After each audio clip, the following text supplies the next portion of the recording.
Assalamualaikum warahmatullahi wabarakatuh. Jumpa lagi dengan saya Nur Hasanah, calon guru penggerak angkatan 10 dari SDN 03 Tegal Melati, Kabupaten Pemalang, Provinsi Jawa Tengah. Kemudian ada ibu fasilitator saya, yaitu Ibu Tumiem, yang biasa dikenal dengan Ibu Itum yang selalu tersenyum. Dan ada pengajar praktik saya, yaitu Bapak Sudiarto. Kali ini saya akan memaparkan tugas koneksi antar materi modul 3.1 pengambilan keputusan berbasis nilai-nilai kebajikan sebagai pemimpin. Untuk kegiatan pemantik, bacalah kutipan ini dan tafsirkan apa maksudnya. Mengajarkan anak menghitung itu baik, namun mengajarkan mereka apa yang berharga atau utama adalah yang terbaik. Teaching kids to count is fine, but teaching them what count is bad. Dari Bob Talbert. Adapun dari kutipan di atas, apa kaitannya dengan proses pembelajaran yang sedang Anda pelajari saat ini? Berdasarkan kutipan tersebut, tersirat makna bahwa segala sesuatu harus dipelajari dari hal yang paling mendasar atau utama.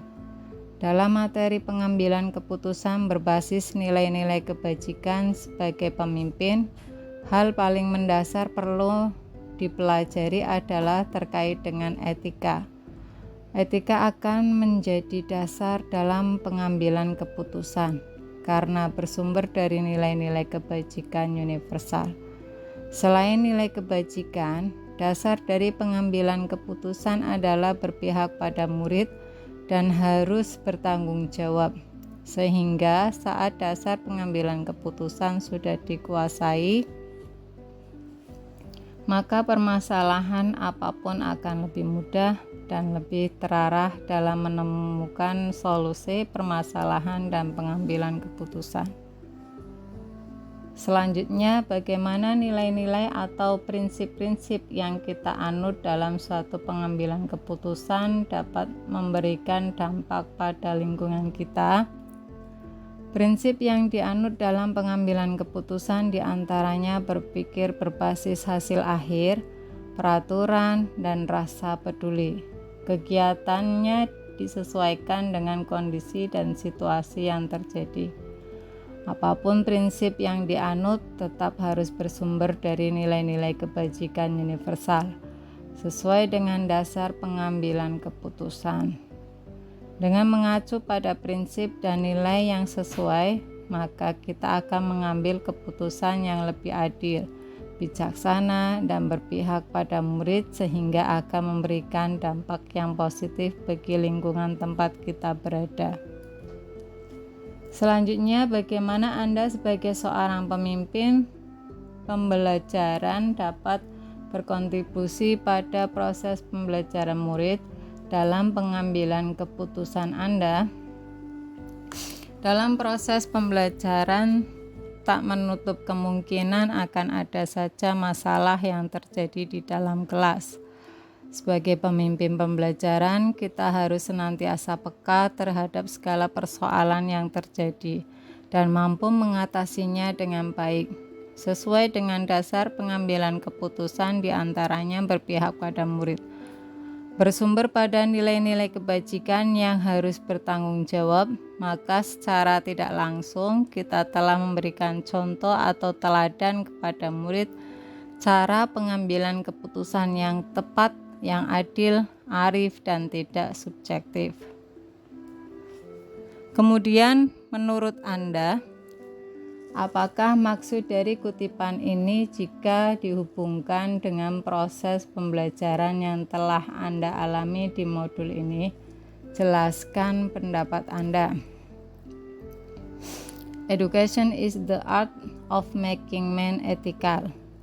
Pendidikan adalah sebuah seni untuk membuat manusia menjadi berperilaku etis. Dari Georg Wilhelm Friedrich Hegel.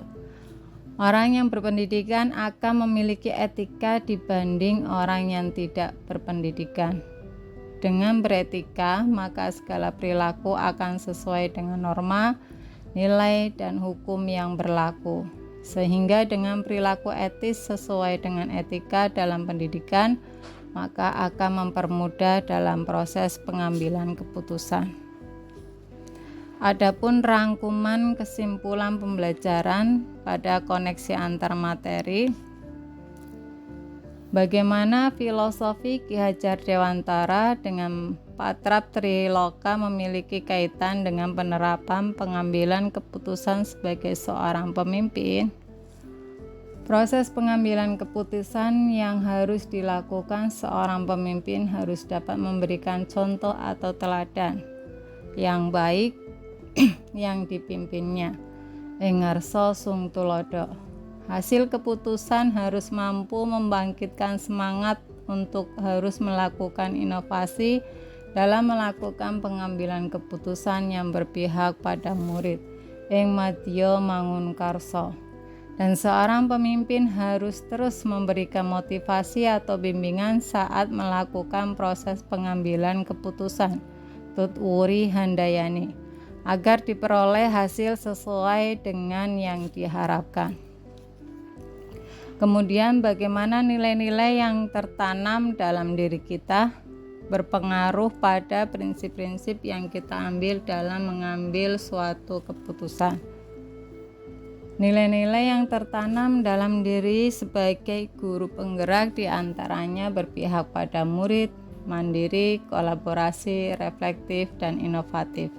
Harus menjadi dasar dalam pengambilan keputusan. Nilai-nilai tersebut akan berpengaruh kepada prinsip pengambilan keputusan yang akan kita ambil sesuai dengan situasi yang terjadi dan pengaruhnya terhadap lingkungan. Selanjutnya, bagaimana pengambilan keputusan berkaitan dengan kegiatan coaching atau bimbingan yang diberikan pendampingan atau fasilitator dalam perjalanan proses pembelajaran kita, terutama dalam pengujian pengambilan keputusan yang telah kita ambil. Apakah pengambilan keputusan tersebut telah efektif? Masihkah ada pertanyaan-pertanyaan dalam diri kita atas pengambilan keputusan tersebut? Hal ini tentunya bisa dibantu oleh sesi coaching yang telah dibahas pada sebelumnya. Kegiatan coaching atau bimbingan yang diberikan pendamping atau fasilitator dapat menjadi bekal dalam melakukan proses pengujian keputusan secara bertahap menggunakan 9 langkah pengambilan dan pengujian keputusan. Coaching dilakukan dengan memenuhi kompetensi inti, diantaranya kehadiran penuh atau presence, mendengarkan aktif, dan mengajukan pertanyaan yang berbobot. Saat ini melakukan pengujian keputusan pun sebaiknya menggunakan kompetensi inti coaching tersebut, sehingga kita dapat menggali informasi sebanyak-banyaknya dari permasalahan yang ditemui. Pengambilan keputusan menggunakan langkah pengujian efektif jika diimbangi dengan pendekatan coaching, dilakukan dengan kolaborasi berbagai pihak. Kemudian bagaimana kemampuan guru dalam mengelola dan menyadari aspek sosial emosionalnya akan berpengaruh terhadap pengambilan suatu keputusan, khususnya masalah dilema etika. Guru yang memiliki kemampuan dalam mengelola dan menyadari aspek sosial emosionalnya akan memiliki kesadaran diri untuk memahami perasaan, emosi, dan perilaku, memiliki kesadaran sosial sehingga mampu memahami sudut pandang dan dapat berempati dengan orang lain, memiliki keterampilan berelasi sehingga dapat berkomunikasi lebih efektif, dan dapat mengambil keputusan yang bertanggung jawab. Masalah yang terkait dilema etika akan diselesaikan dengan kepala dingin dan hati yang tenang, sehingga pengambilan keputusan dapat berjalan sesuai dengan langkah yang sistematis. Selanjutnya, bagaimana pembahasan studi kasus yang fokus pada masalah moral atau etika kembali kepada nilai-nilai yang dianut kepada seorang pendidik. Adapun studi kasus yang berkaitan dengan moral atau etika harus didasari dengan nilai-nilai yang dianut seorang pendidik berupa nilai-nilai yang bersifat universal, diantaranya keadilan, keselamatan, tanggung jawab, kejujuran, rasa syukur, lurus hati, dan lain-lain. Dilema etika harus dianalisis menggunakan paradigma, prinsip, dan 9 langkah pengujian serta pengambilan keputusan dengan didasari nilai-nilai kebajikan tersebut. Kemudian, bagaimana pengambilan keputusan yang tepat? Tentunya berdampak pada lingkungan yang positif, kondusif, aman, dan nyaman. Pengambilan keputusan yang tepat harus dilakukan dengan cara yang tepat pula, disesuaikan dengan situasi yang terjadi berlandaskan nilai-nilai kebajikan universal. Saat keputusan yang diambil sudah tepat, maka akan tercipta lingkungan yang positif, kondusif, aman, dan nyaman. Tidak ada pihak yang merasa dirugikan. Semua akan mendapatkan solusi atas masalah yang dihadapi. Selanjutnya, apakah tantangan-tantangan di lingkungan Anda untuk dapat menjalankan pengambilan keputusan terhadap kasus-kasus dilema etika ini? Apakah kaitannya dengan perubahan paradigma di lingkungan Anda? Tantangan yang ada di lingkungan saya antara lain masih kentalnya kebiasaan atau budaya yang selalu dilakukan secara turun-temurun. Saat mengambil keputusan sulit untuk lepas dari kebiasaan tersebut, sehingga keputusan yang diambil menjadi tidak relevan. Perlu adanya perubahan paradigma. Seharusnya paradigma yang sesuai adalah kebenaran lawan kesetiaan, sehingga akan menghasilkan sebuah keputusan yang dapat dipertanggungjawabkan kebenarannya. Kemudian, apakah pengaruh pengambilan keputusan yang kita ambil ini dengan pengajaran yang memerdekakan murid-murid kita? Bagaimana kita memutuskan pembelajaran yang tepat untuk potensi murid kita yang berbeda-beda? Pengambilan keputusan yang kita ambil harus berpihak pada murid. Dalam pembelajaran yang salah satu strategi agar berpihak pada murid adalah menggunakan pembelajaran berdiferensiasi. Pembelajaran berdiferensiasi dapat memenuhi kebutuhan belajar murid sesuai dengan kesiapan belajar, minat, dan profil belajar murid, sehingga akan tercipta merdeka belajar sesuai dengan potensinya yang berbeda-beda. Pertanyaan berikutnya, bagaimana seorang pemimpin pembelajaran dapat mengambil keputusan dapat mempengaruhi kehidupan atau masa depan murid-muridnya?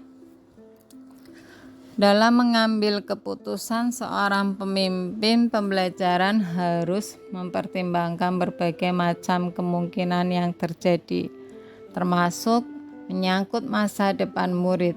Oleh karena itu, perlu kehati-hatian dalam mengambil keputusan dengan melakukan pengujian sesuai dengan langkah-langkah yang sistematis, disesuaikan dengan paradigma dan prinsip yang tepat.